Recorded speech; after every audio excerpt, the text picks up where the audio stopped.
UPSC pre 2023 में आपसे question पूछा गया था with reference to finance bill and money bill in the Indian parliament consider the following statements. तो finance bill और मनी बिल से संबंधित कुछ सवाल पूछे गए थे, आपको बताना था कौन सा स्टेटमेंट सही है।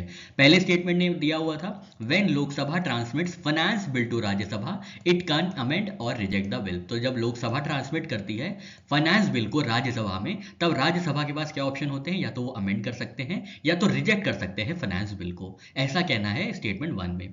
स्टेटमेंट 2 में दिया हुआ था when Lok Sabha transmits money bill to Rajya Sabha it can not amend और reject the bill, it can only make recommendations. अब मनी बिल की बात पूछ रहे हैं आपसे कि जब लोकसभा ट्रांसमिट करती है मनी बिल को राज्यसभा में, तो राज्यसभा के पास सिर्फ एक ही ऑप्शन बचता है, वो है रिकमेंडेशंस देने का, और ना ही वो अमेंड कर सकते हैं मनी बिल को और ना ही रिजेक्ट कर सकते हैं मनी बिल को। ये कहना था स्टेटमेंट 2 में।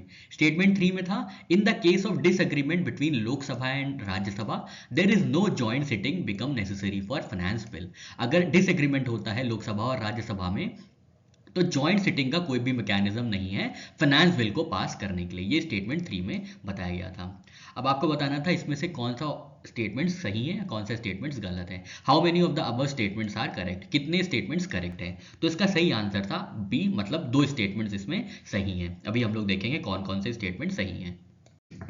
फाइनेंस बिल का मतलब क्या होता है, फाइनेंस बिल जो होते हैं वो यूनियन बजट का पार्ट होते हैं जिसमें टैक्सेशन चेंजेस प्रपोज किए जाते हैं, ठीक है। इसीलिए ये मनी बिल का पार्ट हो जाता है, ठीक है। अब मनी बिल का पार्ट हो गया मतलब क्या हुआ, मतलब राज्यसभा की जो पावर्स थी उनमें लिमिटेशंस आ गई, सिर्फ वो रिकमेंडेशंस दे सकते हैं, ना ही अमेंड कर सकते हैं और ना ही रिजेक्ट कर सकते हैं, ठीक है। तो ये चीज क्लैरिटी हो गई। अब स्टेटमेंट 1 की बात करें तो स्टेटमेंट 1 इनकरेक्ट है, क्योंकि इसके बारे में दिया हुआ था फाइनेंस बिल जब अगर ट्रांसमिट किया जाता है लोकसभा से राज्यसभा, तो राज्यसभा क्या कर सकते हैं, अमेंड कर सकते हैं और रिजेक्ट कर सकते हैं बिल को।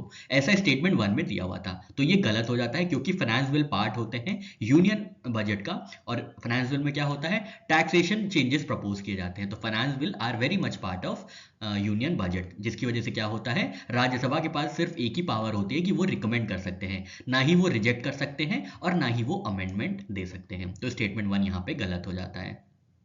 सेकेंड स्टेटमेंट की बात करें तो सेकेंड स्टेटमेंट बिल्कुल करेक्ट है, क्योंकि राज्यसभा को जब ट्रांसमिट किया जाता है मनी बिल, तो राज्यसभा सिर्फ क्या कर सकते हैं, या तो रिकमेंडेशंस के साथ या बिना रिकमेंडेशन के लोकसभा को वापस भेज देते हैं मनी बिल, जो कि एक्सेप्ट किया जा सकता है लोकसभा द्वारा या रिजेक्ट किया जा सकता है। तो स्टेटमेंट 2 करेक्ट हो जाता है। स्टेटमेंट 3 भी करेक्ट है, क्योंकि finance bill being a part of money bill, इसके लिए कोई भी जॉइंट सिटिंग का प्रोविजन नहीं है कॉन्स्टिट्यूशन में, इसलिए स्टेटमेंट 3 भी करेक्ट हो जाता है।